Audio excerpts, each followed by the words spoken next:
예, 올해 대통령 선거를 앞두고 언론사 여론조사 결과가 일제히 발표됐습니다. 올해 대선은 조기 대선 가능성이 커진 상황입니다. 여론조사 전문기관 리서치앤리서치의 배종찬 본부장과 함께 짚어보겠습니다. 안녕하십니까? 안녕하십니까? 예, 모두 9개의 여론조사가 이제 발표가 되지 않았습니까? 신년을 앞두고 이제 언론사들이 일제히 결과를 발표했는데 문재인 전 대표가 8곳 정도에서 앞선 걸로 이렇게 나타났고요. 일부지만 반기문 총장의 앞선 여론조사도 나왔습니다. 전체적으로 한번 종합을 좀 해주시겠습니까? 네, 신년 여론조사 차기 대선 후보 지지율 결과가 쏟아져 나왔는데요. 예.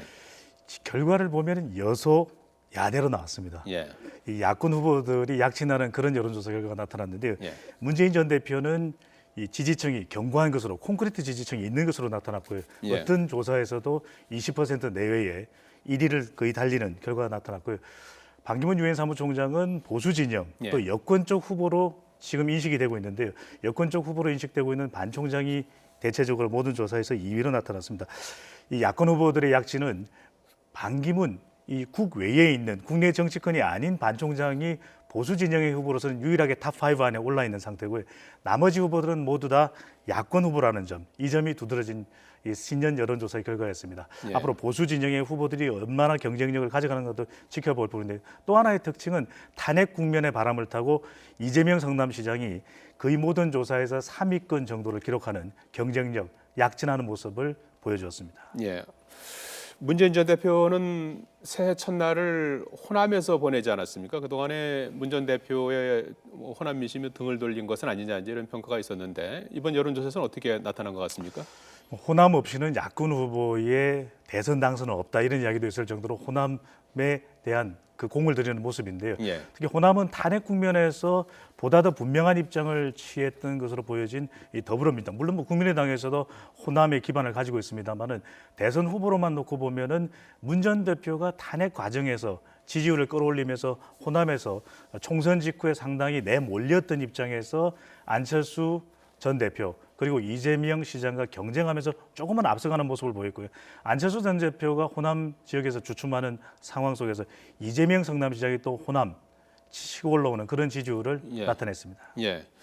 반기문 전 유엔 사무총장은 아직 이제 국내 입국 전 아니겠습니까? 이달 중에 들어온다라는 것이 이제 정설인데 세력 규합도 아직 하기 전인데 지지율 한 2위 정도에서 이렇게 이제 머물러 있는 그런 상황인데 앞으로 정치 행보를 본격화한다 그러면 충청 대망론은 없고 역전 가능성도 있다고 보십니까? 충청만으로는 안 될 텐데 예. 반 전 총장의 경우에는 한 해 전, 두 해 전 신년 여론조사에서는 오히려 30% 넘는 그런 지지율도 보였었거든요. 그때는 예.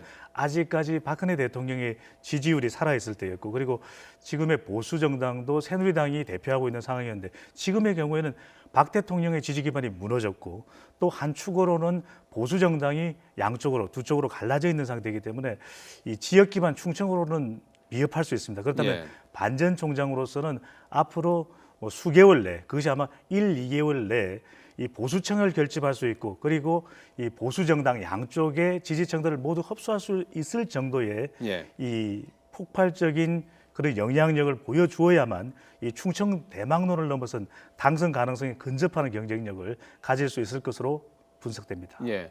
반기문 총장 같은 경우에는 지지율이 이렇게 상승세를 보이다가 최근에 일부 이제 검증 국면에 접어들지 않았습니까? 박연차 태광실업 회장으로부터 이제 금품 수수설이 언론을 통해서 제기가 됐고요. 아들 특혜 취업 의혹, 그다음에 신천지 관련 홍보 영상 이런 부분들이 등장하면서 지지율 상승에 좀 제동을 건 효과가 있었던 겁니까? 어떻게 보십니까? 그렇습니다. 우리는 흔히들 흑색 선전이라고 이야기하기도 하고 네거티브라고도 이야기하고 또 어떻게 보면 있을 만한 의혹을 검증하는 것이라고도 볼 수 있거든요. 이제 본격적인 유력 대선 후보이기 때문에 검증이 또 견제가 시작됐다고 봐야 될 텐데요.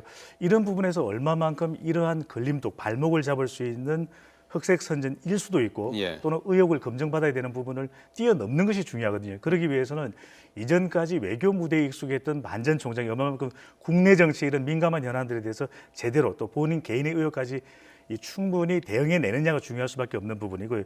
물론 국민들은 이것을 또 의뢰히 믿어버리는 또 경향도 있습니다. 예. 이것을 얼마만큼 잘 설명하고 극복해내느냐도 반 전 총장의 대권 가도로 가는 능력으로 보여집니다.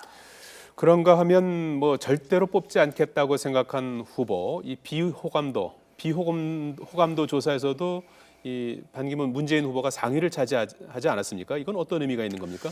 국민들에게 물어봅니다. 과연 믿을 수 있는 대선 후보가 있느냐. 대부분의 국민들은 아직까지도 없다라고 이야기를 하고 있거든요. 예. 대선 후보 1, 2위를 달리고 있는 후보들도 기껏 20% 내외 정도의 지지율만 보이고 있고 아직 대세론을 가지고 있는 후보는 없습니다. 그만큼 어떤 지지층이냐에 따라 어떤 정치 성향에 따라서 호감하는 후보가 바로 또 다른 진영에서는 비호감하는 후보가 되버리거든요. 예. 그만큼 통합과 협력의 환경을 만들어낼 수 있는 대선 후보가 중요한데 그런 면에서는 지금 현재의 차기 대선 후보들이 우리 국민들에게는 아직까지 결정되지 않았다, 낙점받지 못했다.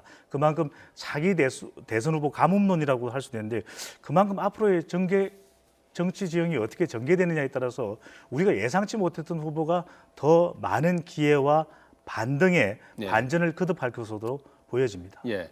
자, 오늘 발표된 대부분 여론조사에서 문재인 대표가 앞서는 결과가 나오지 않았습니까? 일부는 이제 오차 범위를 벗어난 결과도 나오고 했는데요. 그러다 보니까 이제 조기 대선을 앞두고 문재인 전 대표 대 나머지 세력이 정계 개편을 이룰 가능성, 그건 어떻게 보십니까? 충분히 남아있다고 보여집니다. 예. 지금의 20% 내외의 문 전 대표가 앞서는 그런 결과를 보여주고 있지만 이 콘크리트 지지층 외연을 넓히지 못하면 이 콘크리트 지지층에도 심지어는 균열이 올 수 있는 것이거든요. 예. 문 전 대표가 압도적인 경쟁력을 보여주지 못한다면 나머지 반문 세력들이 모여서 이 개헌이라고 하는 도구와 수단을 통해서 뭉쳐질 수 있는 기회는 얼마든지 또 남아 있거든요. 예. 앞으로 탄핵 헌법재판소의 또 결정에 따라서 대선 일정이 어떻게 정해지느냐에 따라서 오히려 아직까지는 지지율이 압도적이지 않은 문 전 대표를 겨냥한 정조준한 그런 반대 세력, 정치 세력이 반드시 나타날 것으로도 예상됩니다. 예. 이재명 성남시장이 탄핵 정국이 한창일 때 지지율이 급상승하지 않았습니까? 그러면서 이제 약간의 이제 주춤하거나 하락세를 보이고 있는데 여전히 두 자릿수를 기록하고 있지 않습니까? 이재명 바람 대선 정국까지 이어질 수 있을 거라고 보십니까? 사이다보다는 고구마 이야기를 지금 해야 될까요? 이제 핵 사이다급 칼칼칼 청량감을 이제 탄핵 국면에서 선명한 그런 모습을 보여주면서 지지율이 껑충 뛰어올랐었는데 예. 이제 탄핵 국면이 지나가면서 국민들은 대선 후보로 생각할 때 이재명 성남시장이 과연 안정적인 후보인가를 또 검토해보지 않을 수가 없는 것이거든요. 예. 그렇다면 그동안 2030 세대의 지지율은 얻었습니다. 그리고 진보 진영의 지지율은 얻었지만 이제는 안정적인 그런 정책적인 능력을 보여줄 수 있는 과연 대한민국을 안심하고 끌고 갈 수 있는 인물인가에 대한 문제 제기는 이루어지는 것이거든요. 바로 그런 부분에 극단적인 대응이라든지 또는 어떻게 보면 뭐 격앙된 분위기가 아닌 이성적으로 국민들에게 모습을 보여줄 수 있다면 아주 경쟁력 있는 후보로 지금 이번 조사 결과 나타났거든요. 그런데 예. 그렇지 못하고 그런 것을 너무 극단적인 방식으로 대응하게 될 경우에는 또 주춤할 수 있는 여지도 있기 때문에 예. 앞으로 이 지지율은 이재명 시장하기 다름에 달려 있는데요. 그 부분을 좀 보여줘야 할 것으로 예. 전망됩니다. 여러 후보가 있습니다만은 아마 지금 새 벽두에 가장 고민이 깊은 사람일 것 같은데요. 안철수 전 국민의당 대표의 지지율 10% 초중반에서 정체돼 있는 그런 상태 아니겠습니까? 최근에는 측근 김성식 의원이 원내대표 나갔다가 이제 떨어져서 당내 입지가 흔들리는 게 아니냐 이런 분석도 나왔고요. 또 연말 연시에 칩거도 했다가 다시 이제 활동을 재개할 것 같은데 앞으로 행보는 어떻게 예상할 수 있겠습니까? 네, 고민할 텐데요. 예. 칩거가 영향력이 있으려면 내 영향력을 마음껏 보여줄 수 있는 칩이 있어야 되는 것이거든요. 예. 바로 그 부분은 세대에 대한 어떤 영향력도 더 커져야 되고 지금도 보면 2030 세대를 다른 후보들에게 뺏기고 있거든요. 그리고 호남 이해 지역에서도 경쟁력을 더 보여줘야 되고 과거에 새정치 이야기했는데 이제는 좀 다른 보다 차별되는 그런 정책 능력을 보여달라는 그 시기도 하거든요. 지금 국민의당 지지율도 정체되어 있다면 그런 개인적인 역량을 세대 기반, 이념 기반, 지역 기반 더 확대해 주는 행보를 반드시 해야만 예. 경쟁력이 살아날 것으로 보여집니다. 예. 자, 언론사가 새해 초 발표한 여론조사를 토대로 여론조사 전문기관이 리서치앤리서치 배종찬 본부장과 함께 짚어봤습니다. 고맙습니다. 감사합니다.